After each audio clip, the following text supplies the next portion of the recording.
Hey everybody! So as promised, I wanted to take a few minutes and kind of dive into my eating disorder story. I know that sounds like, oh yeah, I want to hear that story. Not really, but I think it's an important tool to kind of help you guys understand where I come from, kind of where my paradigm is, and just how it affects my life day to day now, how I got through it.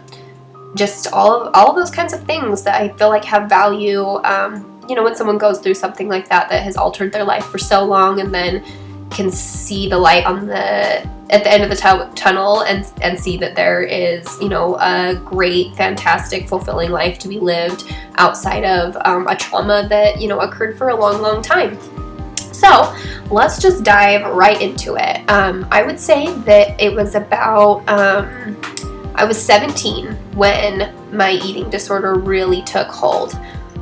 Leading up to that, I would say my whole life had kind of aligned all of the stars for it to be the perfect storm for me to develop an eating disorder. And I'll kind of explain in the way that, so I'm the oldest child. I've always felt a huge sense of responsibility and perfectionism, definitely. I think that comes along just kind of my personality type. I'm a perfectionist, and I was always involved in very body conscious sports growing up. I was a gymnast for 14 years. I later got into diving. I played tennis, and I danced alongside gymnastics when I was doing that. So always very body conscious sports that I played. Sports that I did. And I think that the environment that I grew up in, the fact that I was already body conscious, and this was hugely key for me to understand too, is I identified so much with being the tiny person, the small girl, because that is what I had always been fed my whole life. I'm small in stature, just naturally, biologically, and I'm not kidding you, in school, there were 2 Megans in my grade, and I was known as Little Megan because I was small. And it was a huge identity piece for me. I mean, the moment that I felt that I was getting outside of that identity of being Little Megan, I didn't know I wasn't equipped to deal with that at a young age. And like I said, I think there were other things involved that kind of set up this perfect storm for me to eventually use food to cope. I grew up in a community that's fairly conservative and religious, and drugs, drinking, premarital sex, those things were all just off the table. I think normal teenagers, when they're dealing with issues or self-doubt or finding their identity, you dabble in some of those things to release that pressure valve and to kind of give yourself some direction in like, oh, this feels good for me, this doesn't feel good for me. But those things were so off limits to me in my culture and community. I'm not surprised that I chose food. And I don't know. I don't know if I would have grown up, somewhere else that food maybe wouldn't have been my drug of choice, but certainly I think the culture that I grew up in kind of led me more to food. It was something that I didn't feel 100% good about doing because I knew I was still kind of going against my religious upbringing by not treating my body right, but on the hierarchy of things that are bad to do, it was pretty low on the list. I wasn't having sex, I wasn't drinking, I wasn't doing drugs, I was using food. So that's kind of how I rationalized it in my mind, and that kind of evolved over probably 5 years or so. I was really unconsciously engaging in eating disorder behaviors long before I knew what to call it, or long before it was full-blown anorexia. So I would say I was engaging in eating disorder behavior as far as food control went by probably like 12 or 13. I wish I knew. For me, when I was 17 and my eating disorder really took hold, I have a trigger point for that. My parents got divorced and it totally rocked my world, and I had absolutely no control. and I was on the cusp of graduating high school, and so not only did I have the anxiety of my nuclear family is breaking apart, but then all of a sudden I'm like shoved into adulthood and trying to figure out what am I going to do with my life. And I was not ready to deal with those things. And I think that anorexia was really a kind of an out for me. If I was so ill that I couldn't really go forward in life, I couldn't. I mean, that was my stopgap right there, is I got so sick, so ill, so malnourished that my parents' biggest concern was keeping me alive, not what school is she going to go to, what parent is she going to live with, all of these things that were very emotionally charged. I mean, they're emotionally charged for anyone, and I can totally sympathize with that. So I would say I don't exactly know why the triggers or the tension or the toxicity kind of built over, probably like age 12 or 13 to 17. But I'm a high stress person, I'm a high anxiety person, and I just didn't really have the tools to express myself emotionally. And there was probably good reason to say I didn't feel safe doing those sorts of things. I grew up in a super loving household. Definitely don't want to throw like anybody under the bus. My parents were awesome. I had a wonderful childhood. I just think some of us are born anxious and just maybe don't have the ability to even identify that it's an emotion we're feeling.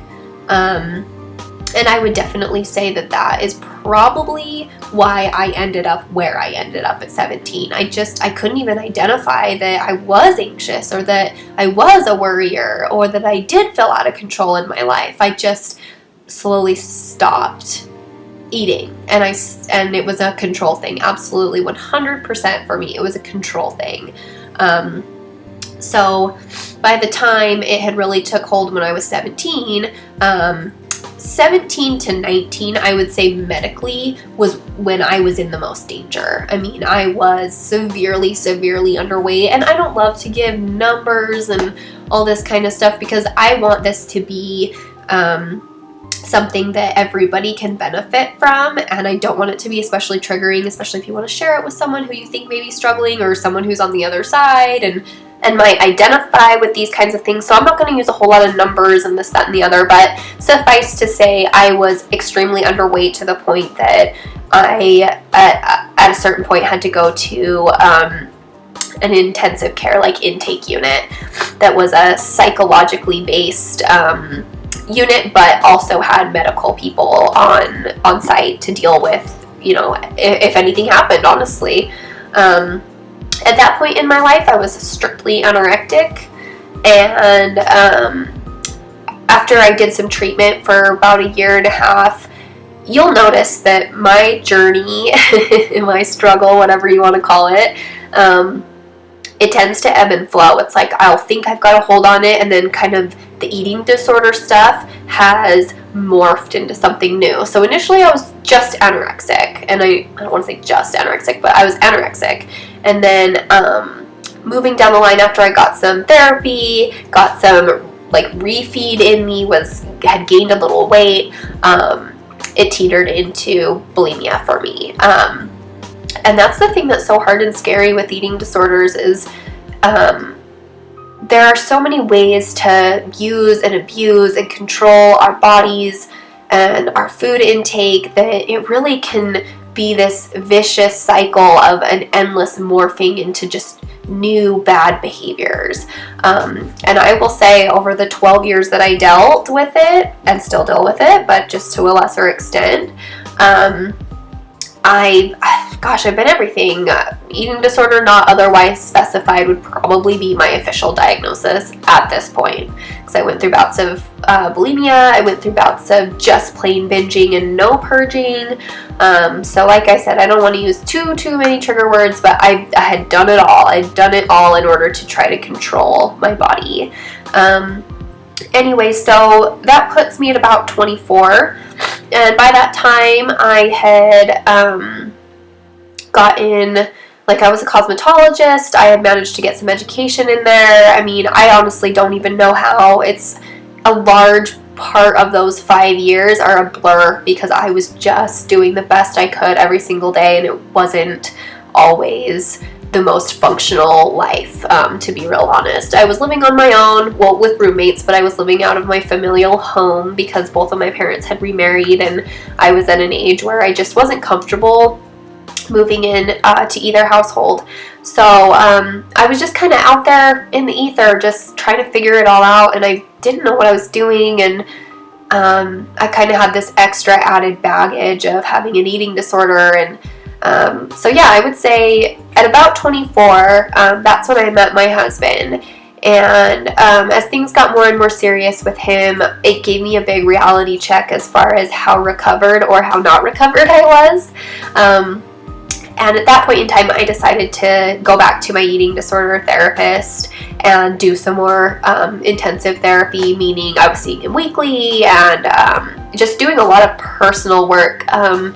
I look back and I realize it's because in my heart of hearts, I knew my husband was the one, and I was, it was a house of cards. If I didn't do something to better myself and to get a better hold on this, there was never going to be an opportunity for us to have a functional, loving, authentic relationship. So he and I dated for about 2 years, and during the course of those 2 years, I would say I did a lot of hard personal work. And one day he called me and said, "Hey, can we chat?" And I said, "Yep." And I thought we were breaking up, and turns out he was proposing to me. So we got engaged, and my life changed a lot. He took a job opportunity out east, and we moved our whole entire lives in about a month. And I gave up everything I knew for the man that I love. And I'm so glad I did. And it was a huge step for me because I was changing my entire environment. I was changing everything I knew about myself. And I remember thinking, okay, this is going to be the test about how recovered or how not recovered I am. And I was right. That first year of marriage was a tough year. I think I got a lot of really unpleasant reality checks about how much I still was struggling or still relying on food as a crutch instead of really talking about what was bothering me or really recognizing that my internal dialogue was harmful. And so that first year of marriage was tough. But we made it through. We did some counseling together. I did some more personal work. I took a job where, so I was nannying, and it sounds so like weird, but I had to grow up. Like, I couldn't do that stuff anymore because I was responsible for another life. And little side note, it's kind of an interesting parallel. I didn't know this until I was much older, like probably 25 or so. I had no idea that my own mom had struggled with bulimia, and what put an end to it for her was getting pregnant with me. So it's kind of interesting that when she had to pony up and grow up and be responsible for another life, it took it to another level. Like, did it cure her? No. But it shone a huge spotlight on just stuff she couldn't get away with anymore, just in the way that when I started nannying, and she was 7 at the time, and kids are extremely aware of what's going on, and I just realized, like, I can't do this kind of crap anymore. Not only does it hurt me, but I'm in charge of her, and I'm responsible for her safety and well-being, and if I can't be in a good place, I had no business nannying this beautiful soul. I mean, she was hugely helpful for me in my recovery. And something else that you'll kind of find with my journey is I don't believe that people come into your life for no reason at all. I think every person that you spend any amount of time with,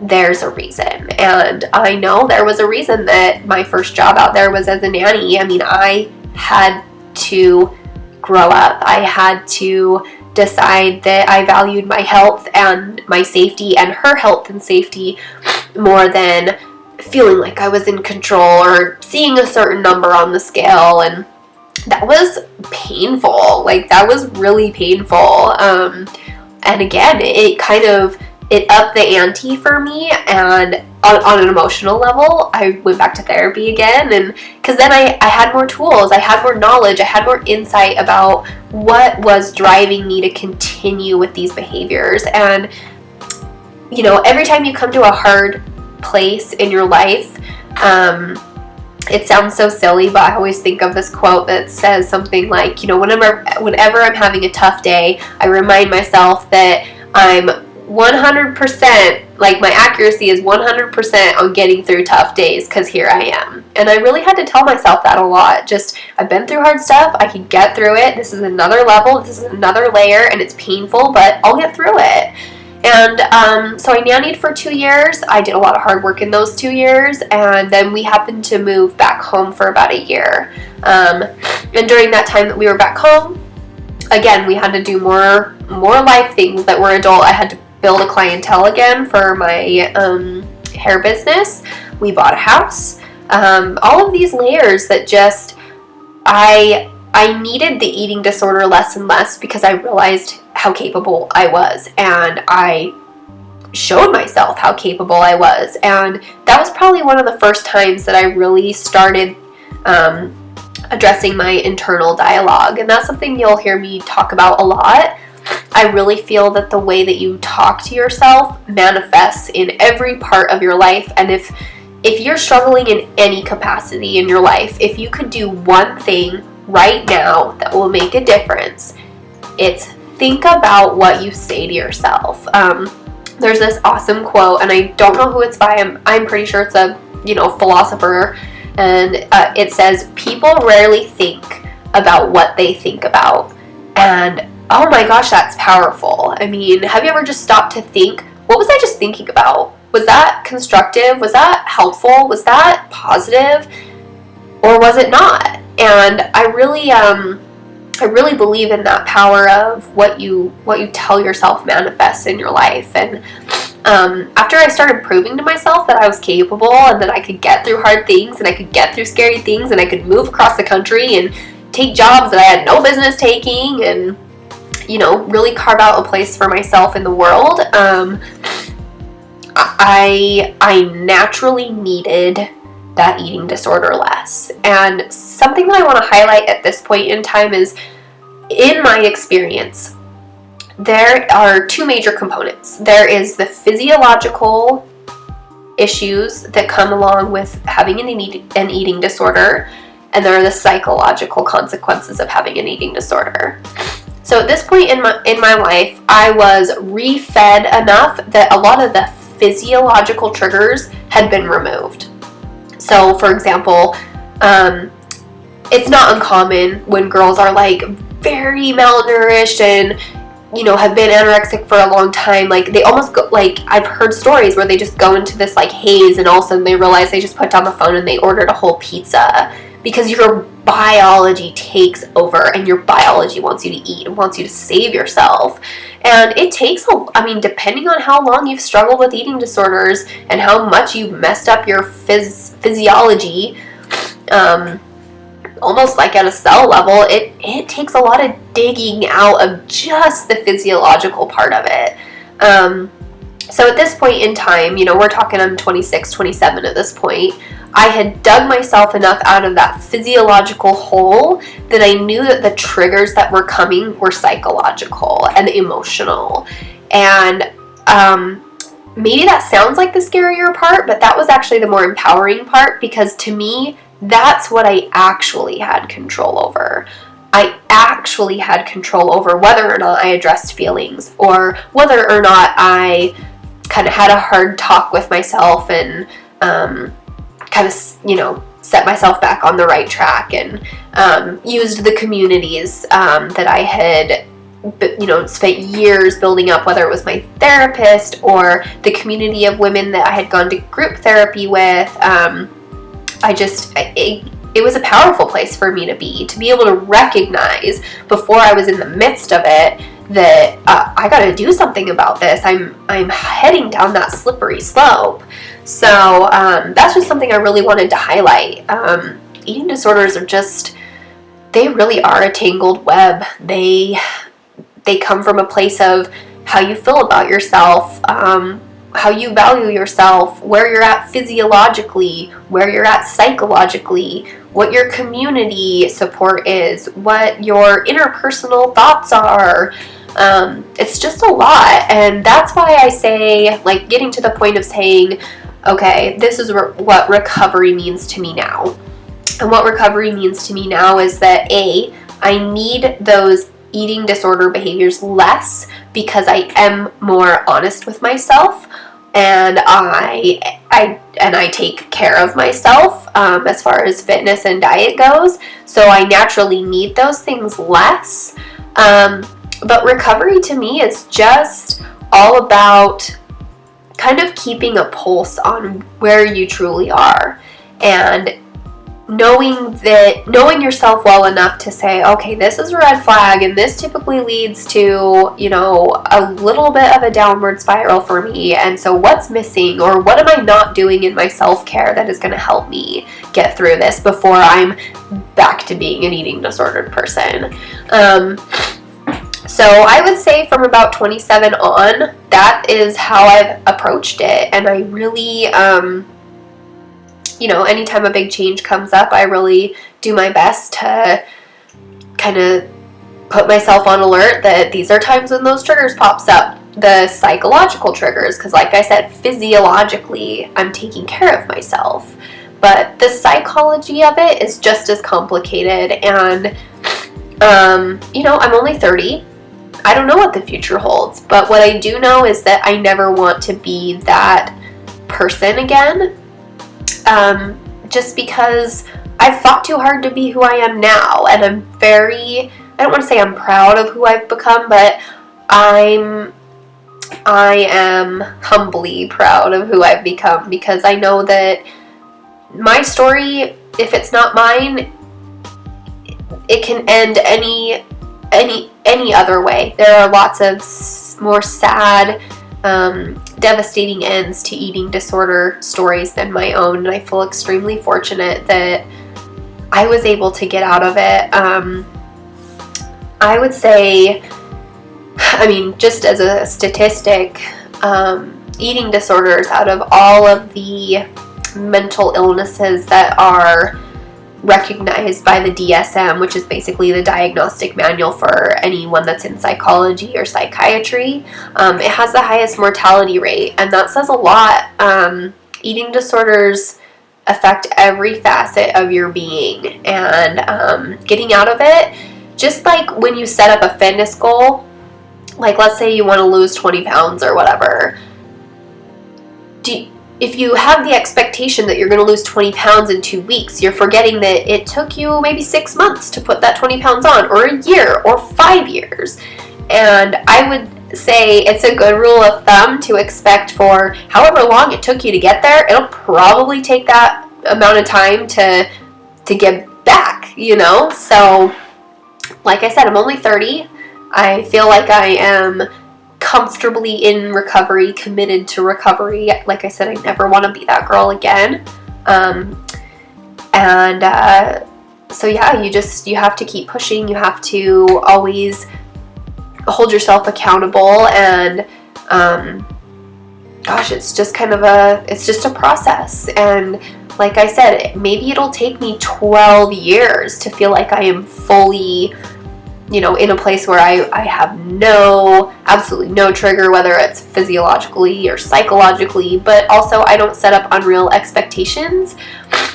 This is something I may deal with for the rest of my life, and that sounds extremely depressing, but it's not, because I am very happy with the kind of recovery I've set up for myself.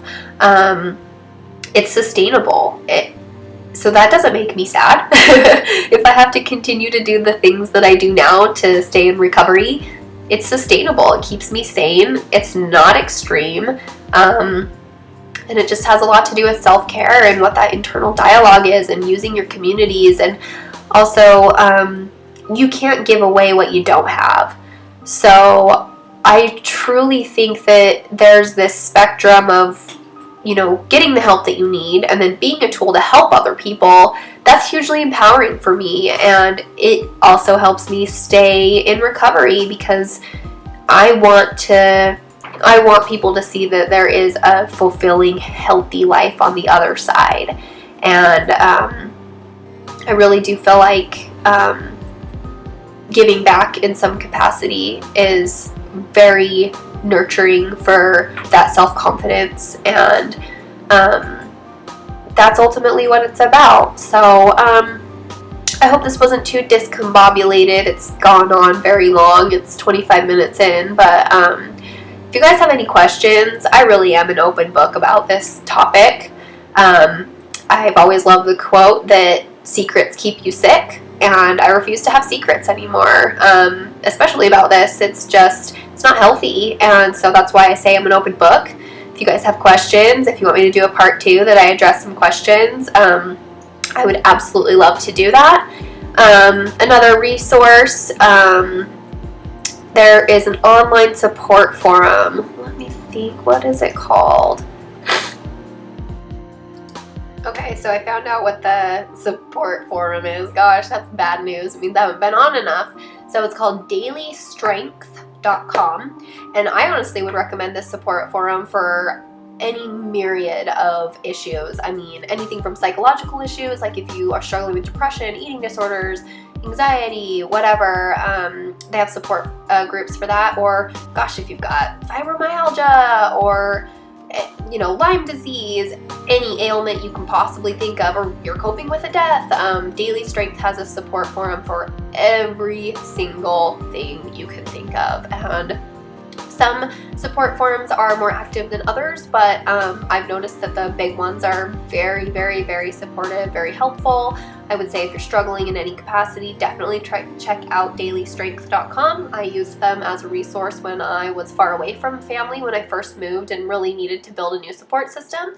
I would also suggest, if you are struggling with eating disorders, that you check out NEDA, which is the National Eating Disorders Association. They have a ton of good information, a ton of good support, anything like that. And so yeah, I mean, like I said, I'd love to take questions if you have questions, or to be a resource for people.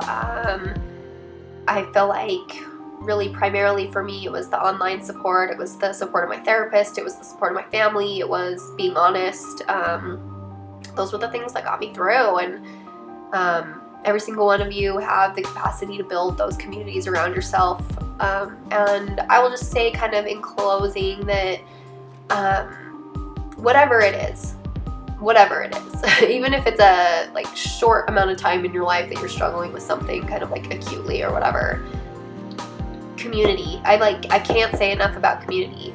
I think our biggest enemy when we struggle is thinking that we're alone, that nobody else has this issue, or nobody else could understand, and you're never the only one. You're never the only one. And so find your community, find the people that can help you, find the people that you can help. It's a two-way street. Offer your support, offer a piece of you, because I really think that's so, so, so important. So anyways, yeah, use your communities, give back. It'll make you feel good. It'll help you along in your own journeys, whatever it may be.